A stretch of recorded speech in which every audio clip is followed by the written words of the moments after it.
احنا بنتكلم النهارده كل كلامنا عن حق الفقراء، حق الفقراء، حق الفقراء. يقول لك الغلابه، في غلابه. هؤلاء الذين يحسبهم الجاهل من التعفف اغنياء، غلابه جدا على فكره، جدا. انا مش هسميهم غلابه ابدا. ليه؟ الذين لا يسألون الناس إلحافا. بيقضوها ازاي؟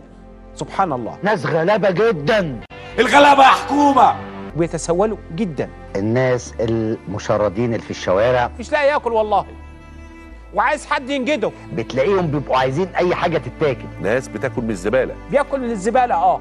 الغلابه يا ريس. وهي ما بتهونش غير على الفقير. بيتسولوا جدا ونايمين في الشارع جدا.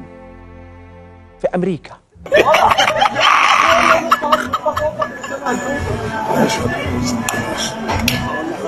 امريكا في بلاوي لو تشوفها تبوس ايدك وش وظهر قوي قوي قوي على مصر. اشتراوي الجنزبيل. الحمد لله.